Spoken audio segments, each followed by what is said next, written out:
দর্শক সাকিব আল হাসান ইদানিং তাকে নিয়ে ফেসবুকে দ্বিমুখী আলাপ আলোচনা চলতেছে, পক্ষ বিপক্ষ আলাপ আলোচনা চলতেছে। আমরা জানি যে ইতিমধ্যে সাকিব আল হাসানের নামে হত্যা মামলা করা হয়েছে এবং সেটা নিয়ে অনেক আলোচনা চলতেছে। কিন্তু সাকিব আল হাসান তা আসলে কি অপরাধী নাকি নিরপরাধী? দর্শক সাকিব আল হাসানের ভয়ঙ্কর রূপ যদি আপনি একবার চিন্তা করেন, সেটা কল্পনারও বাইরে। এই সাকিব আল হাসান শুরু থেকে শেষ পর্যন্ত ছিল দোসর শাসকের, স্বৈরা শাসকের একেবারে কাছের লোক, এবং তিনি এত বড় সেলিব্রিটি হওয়ার পরেও তার দিকে তাকিয়েছিল লক্ষ লক্ষ জনতা, লক্ষ লক্ষ শিক্ষার্থী। দুঃসময় কিনা যে সাকিব আমাদের পাশে দাঁড়ায়, আমাদের পক্ষ নিয়ে একটি কথা বলে, কারণ তার জন্য এই পক্ষপাতিত্ব কথাটা অনেক গুরুত্বপূর্ণ ছিল। এই দুঃসময়ে সাকিব আল হাসানের নামে হত্যা মামলা দেওয়া হয়েছে।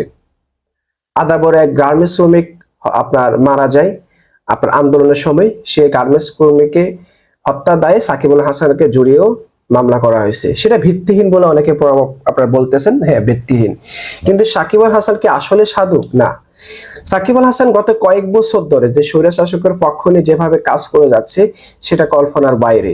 সাম্প্রতিক 2024 নির্বাচন, যেখানে কিনা পুরো বাংলাদেশের জনতা এই অবৈধ নির্বাচনকে বয়কট করেছে, বর্জন করেছে, সেখানে সাকিব আল হাসান এমপি হওয়ার জন্য তার যে লোভ লালসা তিনি করেছেন, তিনি তিনটি আসন থেকে তিনি নমিনেশন পত্র কিনেছেন আওয়ামী লীগের পক্ষ থেকে।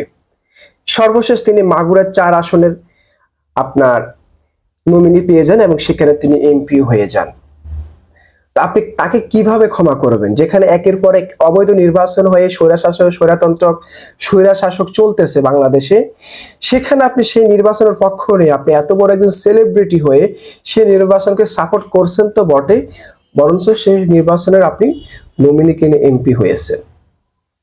আপনি সাকিব আল হাসানকে কোন দিক থেকে আপনার ভালো মানুষ হিসাবে মেনে নেবেন?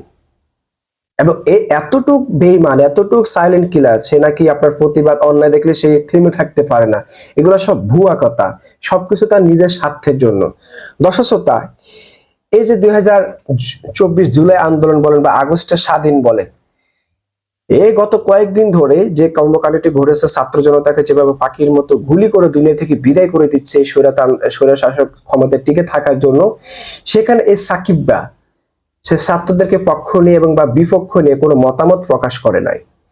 সে নীরবে নিবৃত্তে খুনি স্বৈরশাসক হাসিনাকে সাপোর্ট করে গিয়েছে।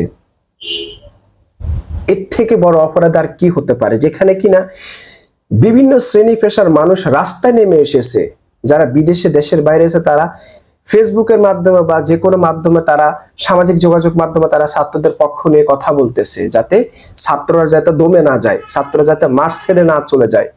আর সেখানে এইসব বেঈমানরা, এদের মানে গিরগিটি যত রং এদের তত রং, এইসব বেঈমানরা নীরবে নিবৃত্তে স্বৈর শাসককে সাপোর্ট দিয়ে এখন তারা নায়ক বনে যাচ্ছেন।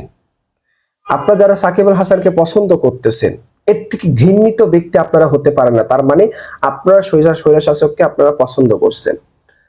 হ্যাঁ, সাকিব আল হাসান ভালো ক্রিকেট খেলছে, দেশের মান আন্তর্জাতিক পর্যায়ে নিয়ে গেছেন।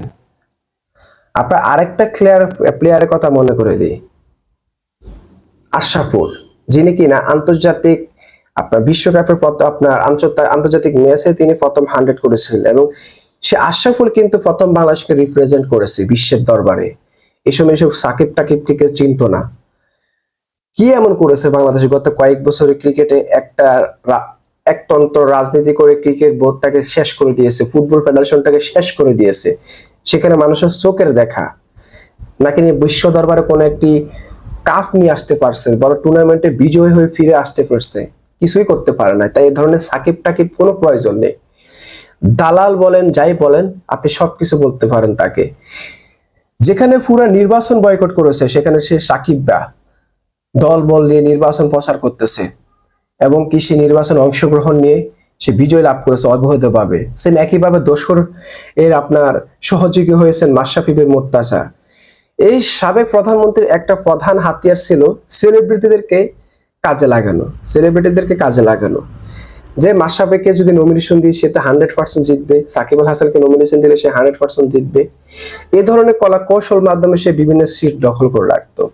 প্রত্যেকবার দামি নির্বাচন দিয়ে সে বিজয় লাভ করত, এবং সেখানে বিজয় লাভ করার পরই মানুষের বাক স্বাধীনতা কেড়ে নিয়েছে, মানুষের জীবনের প্রত্যেকটা কাজে বাধা বিঘ্নত হয়েছে।